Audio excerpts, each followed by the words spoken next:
Is Jack White past his prime? At one time, it might have seemed unusual for American politicians to leverage the persona of a rock star to take jabs at each other. But these are certainly not ordinary times. Recently, California Governor Gavin Newsom utilized the iconic track Seven Nation Army by the White Stripes in his Instagram campaign posts. In response, Jack White, the band's creative force, made it clear that he supports the use of his music for democratic purposes, stating, "Fans of this song and also democracy, notice that I'm okay with this track being used in this manner. Not so much when Trump and his Gestapo try to use one of my songs. Keep hitting him back, Gavin." He didn't stop there. He also criticized Trump's redesign of the Oval Office, labeling it as disgusting, a vulgar, gold-leafed and gaudy, professional wrestler's dressing room. This public critique did not sit well with the president, who retaliated through his communications director, Stephen Chum. In a scathing remark, Chang referred to White as a washed-up, has-been loser who has been masquerading as a real artist for far too long. Stung by this attack, White took to Instagram to express his feelings. How petty and pathetic and thin-skinned could this administration get? Masquerading as a real artist? Thank you for giving me my tombstone engraving. Well, here's my opinion. Trump is masquerading as a human being.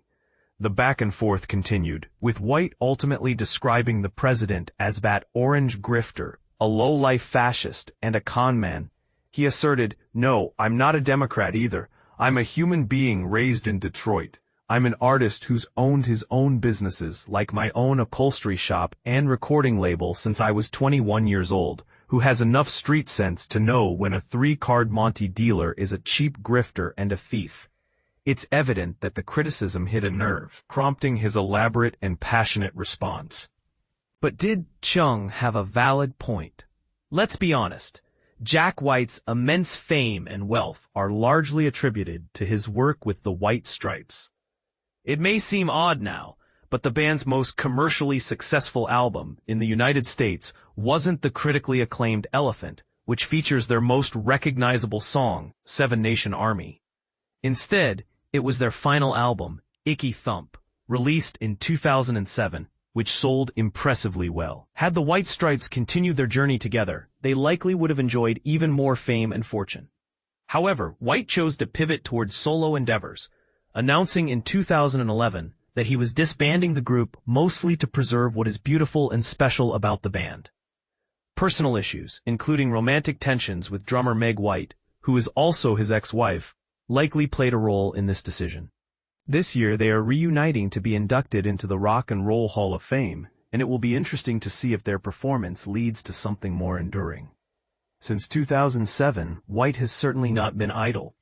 He has released 6 solo albums under his own name, collaborated on 2 albums with the Raconteurs, and produced 3 LPs with the Dead Weather.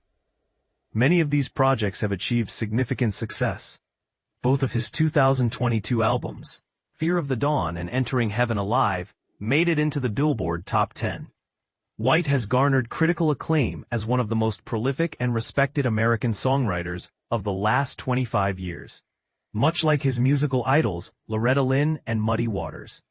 The New York Times even hailed him in 2012 as the coolest, weirdest, savviest rock star of our time. But has his star power diminished since then? In truth, there's no evidence to suggest that his public appeal has waned significantly, even as he turns 50. He will always be remembered as the mastermind behind Seven Nation Army, a song that remains iconic and unmatched by anything he has produced since.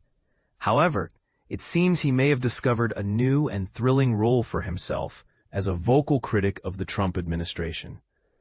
Previously, this role was filled by actor Robert De Niro, who often struggled to articulate his thoughts while criticizing the president.